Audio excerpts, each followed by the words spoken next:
Seperti dalam pelajaran sebelum ini, terlepas ada investor atau kita sendiri selaku pemilik yang menjalankan bisnisnya, pastikan bisnis yang kita kelola dan yang kita miliki itu selalu masuk rumus 1, 2, 3. Kalau Anda ditawari proyek, maka proyek apapun, pastikan proyek tersebut harus masuk rumus 1, 2, 3. Tapi tahukah sahabat, ada model bisnis yang lebih bagus atau better dari 1, 2, 3, yaitu bisnis yang masuk rumus 1, 3, 5. Masuk 1, tahun ketiga jadi 5 kali lipat pertumbuhannya. Pasti sahabat bertanya, emang ada bisnis kayak gitu? Bagaimana kalau kita perdalam sekarang? Banyak bisnis yang masuk 1, 2, 3 kita tidak bicarakan karena pasti kita tidak invest kalau nggak masuk 1, 2, 3, atau kita tidak bangun usaha seperti itu. Namun setelah mencapai 1, 2, 3, kebanyakan tahun ketiganya atau 1 tahun setelah target tercapai, pertumbuhannya hanya 10-30% per tahunnya. Dengan demikian, paling setiap tahun pertumbuhannya normal rata-rata yaitu 20% growth per tahunnya, hanya dari sektor inflasi atau kenaikan bahan pokok yang membuat kita harus menaikkan harga jual, namun tidak menambah kenaikan keuntungan. Sehingga seni mengelola perusahaan seperti ini adalah kurangi biaya-biaya tidak produktif. Margin kenaikannya tidak bisa ekstrim lagi. Pertumbuhannya 20%-an per tahun. Itu sebenarnya sudah luar biasa. Ini terjadi terutama kalau kita berbisnis jual beli atau trading, retail atau bisnis manufaktur. Kalau bisnis kreatif, bisnis digital, bisnis jasa profesional dan menjual emotional benefit, maka margin keuntungannya bisa di atas 40%, bahkan 300%. Itu biasa. Ini biasa bisnis yang masuk 1, 3, 5. Sebagaimana kita ketahui, the higher risk you take, the more money you might get. Jadi dunia jasa profesional, bisnis digital, bisnis menjual emotional benefit, besar resikonya. Itu yang saya mau katakan sesungguhnya. Namun biasanya kena 1, 3, 5. Jadi bisnis yang marginnya di atas 50% biasanya masuk ke rumus 1,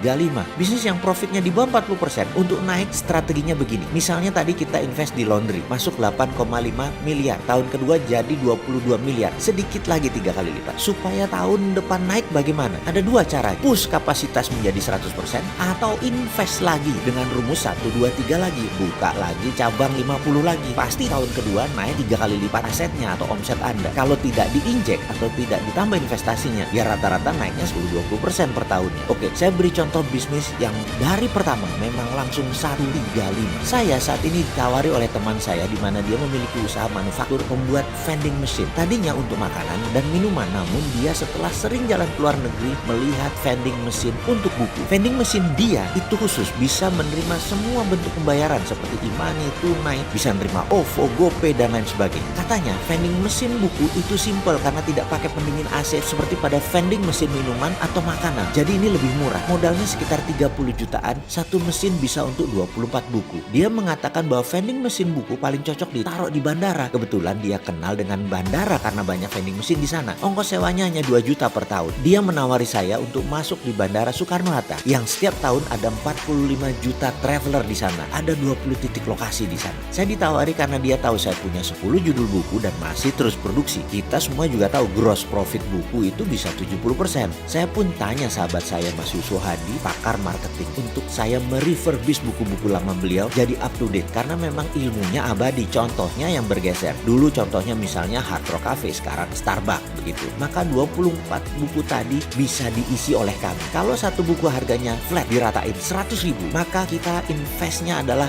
600 juta untuk vending machine, uang sewa 20 lokasi kira-kira 40 jutaan per bulan. Maka target buku tadi sehari satu buku, perhitungannya begini, satu bulan 30 buku, salesnya 3 juta per bulan per vending machine, gross profitnya 2,1 juta per bulan, ongkos sewa lokasi 2 juta per bulan. Impas. Tapi kita memerlukan satu pegawai untuk mengontrol 20 lokasi. Katakanlah gajinya 4 juta sebulan, biaya distribusi dari gudang dan lain sebagainya katakanlah 4 juta sebulan. Total biaya fixed cost yang kita butuhkan adalah 10 juta per bulan. Berapa buku harus dijual per hari agar masuk 135? Modal kita sekali lagi untuk vending mesin adalah 600 juta. Modal sewa plus SDM dan lain sebagainya plus distribusi adalah total 1,2 miliar per tahun. Modal cetak buku 30 ribuan per buku. Modal diperlukan adalah total 2,5 miliar. Jika 10 buku per hari kita akan mendapatkan omset setahun 7,2 miliar. 60% gross profit sekitar 4,3 miliar. Tahun ketiga 12,9 miliar. Rumus 135 masuk. Kita tidak hitung di atas 10 buku per hari. Sekarang kita sedang berpikir bagaimana buku-buku bagus lainnya kita cetak dan kita terbitkan. Kita akan bisa